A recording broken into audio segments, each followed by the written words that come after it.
Today, we're gonna make a crawfish etouffee, one of my favorite dishes when I visited New Orleans, and maybe just one of my favorite dishes of all time. And if you don't have crawfish, feel free to use shrimp and make a just as delicious shrimp etouffee. Let's get it. Okay, so here are our ingredients for our crawfish etouffee. We got the Holy Trinity. We're gonna dice this up with green peppers, celery, and onions. Everything starts with this base in New Orleans. And then we got butter, flour. It's gonna make a really nice roux, basically a little gravy with a touch of tomato paste. And of course, the star of the show, we got some hand-peeled crawfish. I recently did a very cool crawfish boil, and this is the stuff from the hard labor, hand-peeling the crawfish of the leftovers. And then, instead of using a lot of spices and hot sauce and everything, I got the broth ready already. This is the broth from the crawfish boil. So all your flavor's gonna be in here. We don't need to add much. We don't need to use extra canned chicken broth.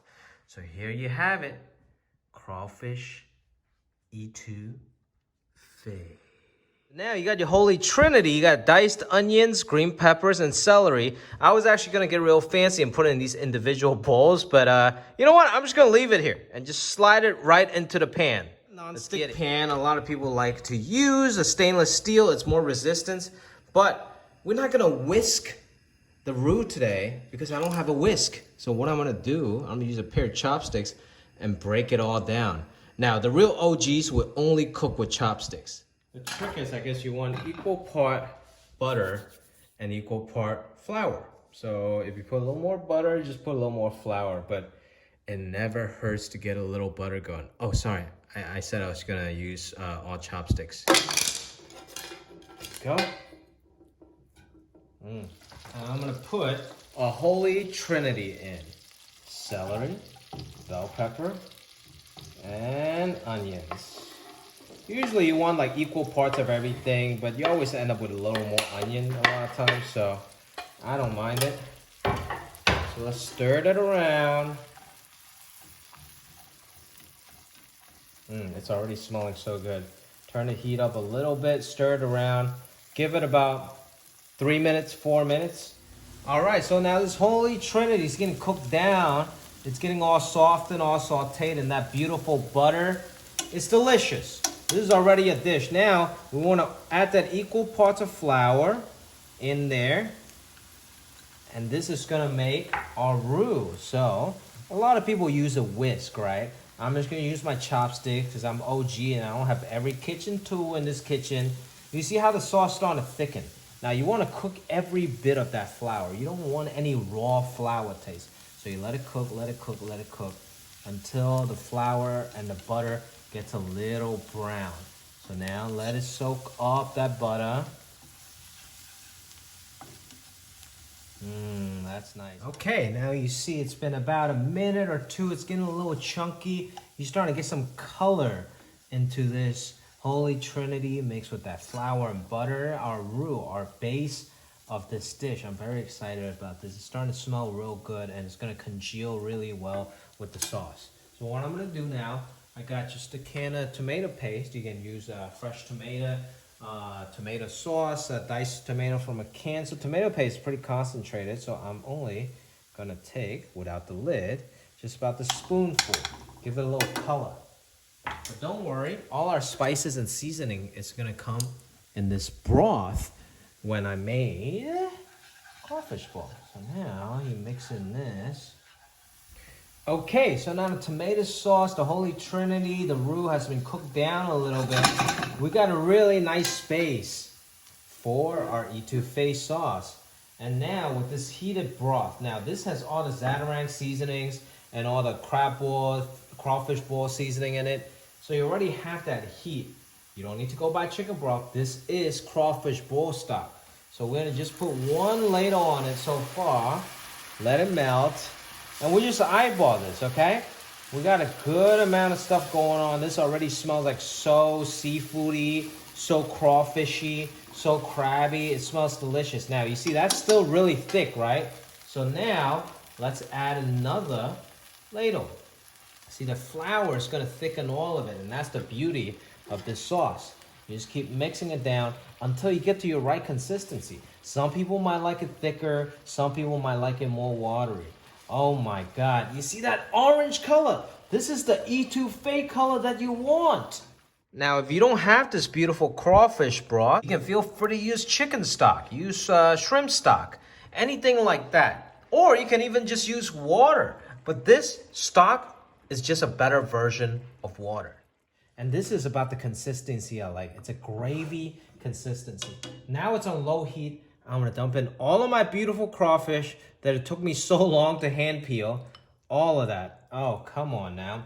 Let it smother in that etouffee sauce. Oh my God, baby. Come on, talk to me, man.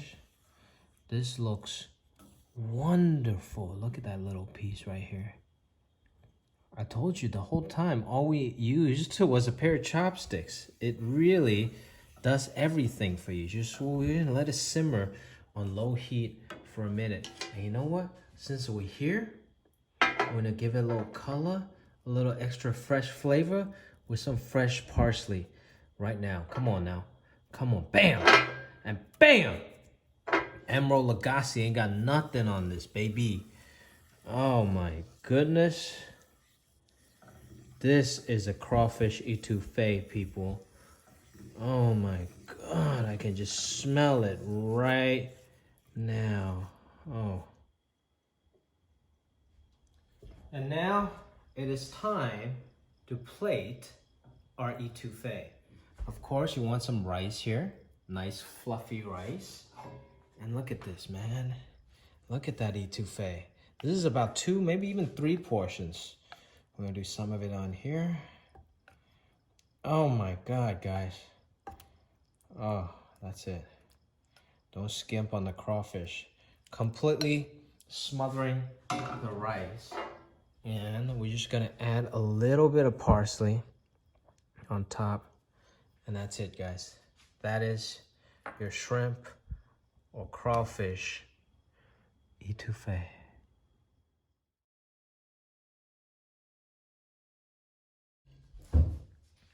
And now it is time for the taste test. I'm so excited about this because this is truly one of my favorite dishes, shrimp or crawfish etouffee. And I really haven't had a good one or had any options of having one when I'm in LA. So now that I know I can make it on my own, I'm very excited. So let's try this. This better be good, Jimmy. Come on.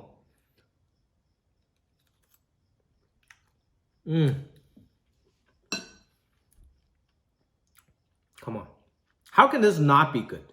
It's crawfish, one of my favorite things, with spices and the broth in a gravy with butter.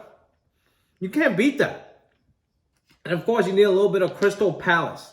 Now, a lot of people use Louisiana hot sauce, but the thing is, in our broth, there was already Louisiana hot sauce for when we're boiling the crawfish. This is just so amazing.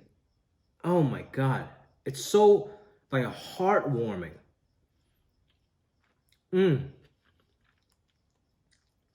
You have the perfect lift and the tanginess from the crawfish seasoning, right? All the Louisiana seasoning, the Crystal Palace.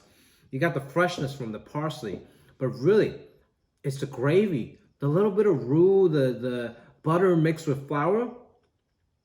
That gives it that body. That just makes it so well with rice. It smothers the rice, kind of like a Hawaiian loco moco with a burger. But this is the Cajun loco moco with seafood. Oh my God. And you can make this year-round with shrimp, guys.